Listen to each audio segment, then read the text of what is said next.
સુરત મહાનગરપાલિકાની બજેટની ખાસ સામાન્ય સભા પહેલા વિપક્ષ આપના સભ્યો સભાખંડ બહાર ભેગા થયા હતા અને કચરા નિકાલમાં પાલિકા કૌભાંડ કરી રહી છે તેવો આક્ષેપ કરીને વિરોધ પ્રદર્શન કરવામાં આવ્યું હતું। સુરત મહાનગરપાલિકાની સામાન્ય સભા શરૂ થાય તે પહેલા જ સરદાર પટેલ સભાખંડ બહાર વિરોધ પક્ષના આમ આદમી પાર્ટીના કોર્પોરેટરે સભાખંડ બહાર પ્લે કાર્ડ લઈ વિરોધ પ્રદર્શન કર્યું હતું।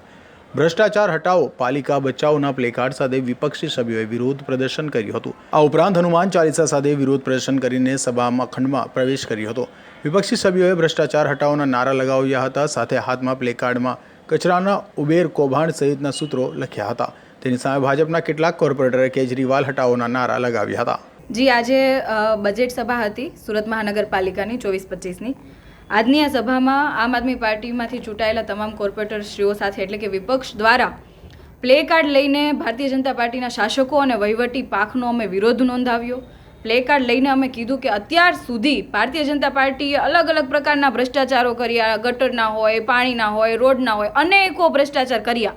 હવે નવું એ કાંડ લાવ્યા છે કચરા કાંડ, જે ઉબેર ખાતે જે કચરા કાંડ કર્યું કે જે પોતાના માનીતા પોતાના વાલાને જે કામ આપીને કામ સોંપણી કરીને કરોડો રૂપિયાની નુકસાની સુરત મહાનગરપાલિકાની તેજોરીને દેખાય છે। કરોડો રૂપિયાની નુકસાનીની સામે જનતા જે છે જેમણે વિશ્વાસ મૂકીને એમને તંત્ર ચલાવવા માટે બેસાડ્યા છે, વહીવટ કરવા માટે બેસાડ્યા છે, પરંતુ માત્ર ને માત્ર પોતાના મળતિયા પોતાના કોન્ટ્રાક્ટરને કઈ રીતના કામ મળી શકે, કઈ રીતના પોતાનો કોન્ટ્રાક્ટર પોતે કમાય, એના પ્રયાસોના ભાગરૂપે થોડા સમય પહેલાં સ્ટેન્ડિંગની અંદર વધારાના કામ લાવીને અને કામ મંજૂર કર્યું। જે ગયા વર્ષનું જે 2021-22માં જે પ્રમાણેની કામ સોંપણી થઈ હતી અને અત્યારની જે કામ સોંપણી છે એમાં ડબલનો ડિફરન્સ છે કે જ્યારે 750માં કામ આપેલું તો ત્યારે એક્ઝામ્પલ તરીકે 1500માં કામ, એટલે ડબલનો ડિફરન્સ છે।